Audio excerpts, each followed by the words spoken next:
Hi, it's Sarah. It's day 12 of the Body Image Advent Challenge, and today's topic was scars.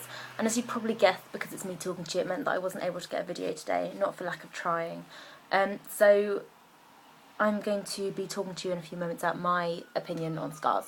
But first off, I've got a bit of a theory about why me and Nick are finding it quite hard at the moment to get videos. And I think the reason being, or one of the reasons, apart from the fact that it's always wet and rainy and cold, is that the first few topics we had were quite broad in a sense. So things like media and airbrushing, people can talk about without having to give too much of themselves away. And, you know, thinking about it, it is quite a big ask for us to go up to people and say, okay, talk to us about your views on eating disorders and scars, because it kind of implies that, or suggests that, you know, we do want a slightly more personal story, which is the case. But you know, I think I can understand at the same time why people are maybe less inclined to do that. So, yeah, so I'm going to talk to you about my view on scars today.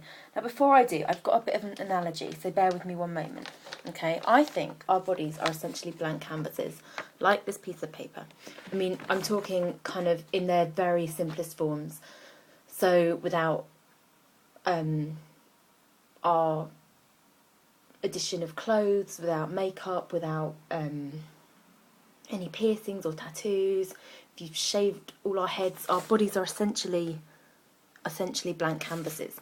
And I think it's through every experience that we go through that we begin to paint our bodies, you know, not just kind of with clothes, but with experience. And I think, you know, with all great works of art, I think it's very important to look at the detail, and the detail can say as much about a person as the massive, great obvious things. So, for example, your fashion sense. I think smaller things are also a really good indication of where someone's been or what someone's experienced.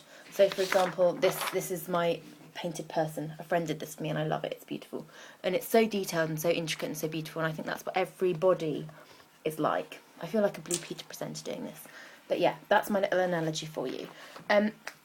So I think it's really important that we can embrace, you know, every aspect of our body, be it a tiny scar or a big scar. And I mean, I wasn't always of this opinion. It took me a long time for me to kind of believe this way. I mean, I've had a history of self-harm, and I've got loads of scars on my arms and things. And for years and years, I was so kind of horrified by them, I guess. And I was so ashamed of them, and I didn't want anyone to see them. I'm really sorry if you can hear that. I live on a bit of a dodgy street, and there's always ambulances going down. But anyway, yeah, I was really, really ashamed of them, and I used to hide them away as much as I possibly could. Didn't want anyone seeing them.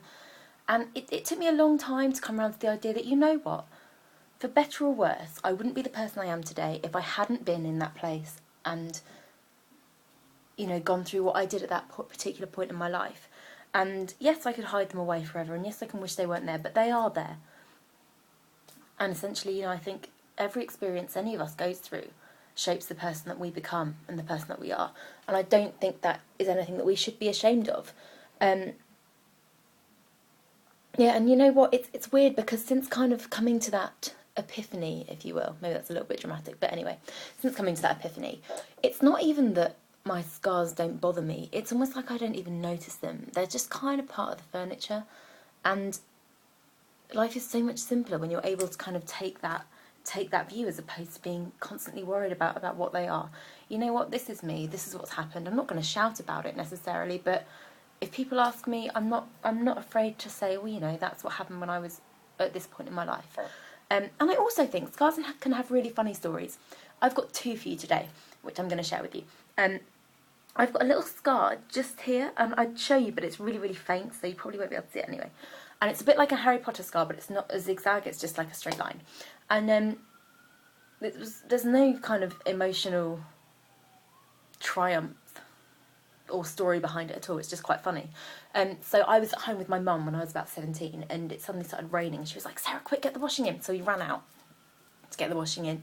And as you go out of my kitchen, there's a little porchway which is tiled, and then into the garden. And so I grabbed a handful of washing, came back in, but was only wearing socks, like on my feet. I was wearing clothes, obviously. And my feet slipped on on the tiles in the porch. My legs flew out in front of me, kicked like a stack of 4 chairs that fell on my head. And I was like, ah, and it cracked my head open, hence the scar. I think it's faded and I kind of wish it was still there. I've also got one just here, and I like this one because it's only the size of like a dot, but it's blue. Again, I would show you, but it's far too cold for me to start getting naked on camera.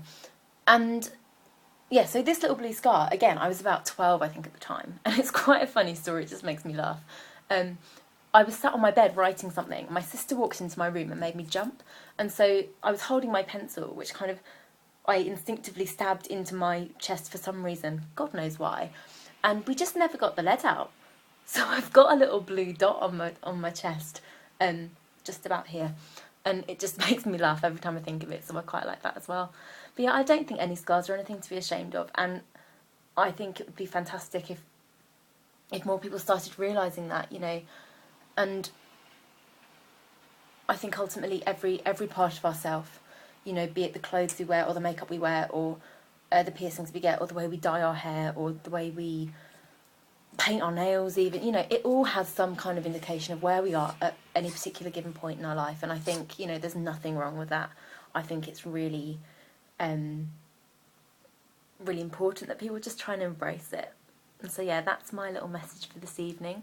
And tomorrow's topic is older people. So hopefully I will be finding some lovely people to talk to tell me about how their body image has changed over the years. So thanks very much for watching. See you soon.